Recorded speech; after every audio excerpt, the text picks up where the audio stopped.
بسم الله الرحمن الرحيم والمرسلات عرفا فالعاصفات عصفا والناشرات نشرا فالفارقات فرقا فالملقيات ذكرا عذرا أو نذرا إنما توعدون لواقع فإذا النجوم طمست وإذا السماء فرجت وإذا الجبال نسفت وإذا الرسل أقتت لأي يوم أجلت ليوم الفصل وما أدراك ما يوم الفصل ويل يومئذ للمكذبين ألم نهلك الأولين ثم نتبعهم الآخرين كذلك نفعل بالمجرمين ويل يومئذ للمكذبين ألم نخلقكم من ماء مهين فجعلناه في قرار مكين إلى قدر معلوم فقدرنا فنعم القادرون ويل يومئذ للمكذبين ألم نجعل الأرض كفاتا أحياء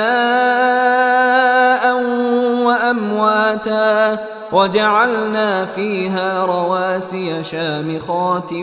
وأسقيناكم ماء فراتا ويل يومئذ للمكذبين انطلقوا إلى ما كنتم به تكذبون انطلقوا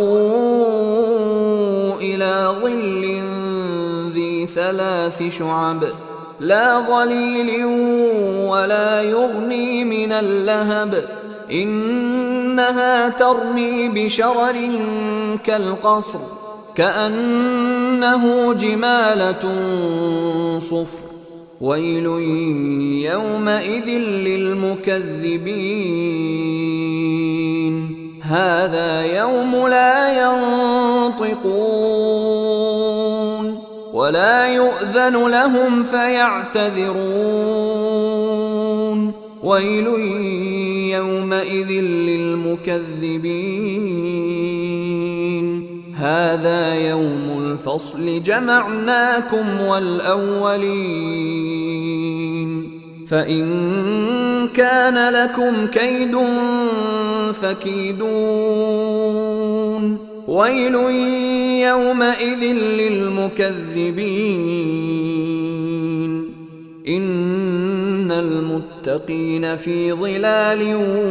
وعيون وفواكه مما يشتهون كلوا واشربوا هنيئا بما كنتم تعملون إنا كذلك نجزي المحسنين ويل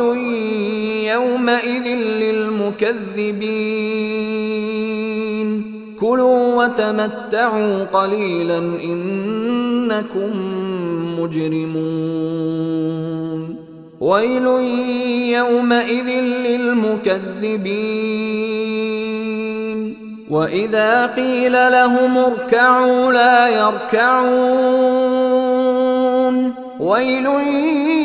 يومئذ للمكذبين فبأي حديث بعده يؤمنون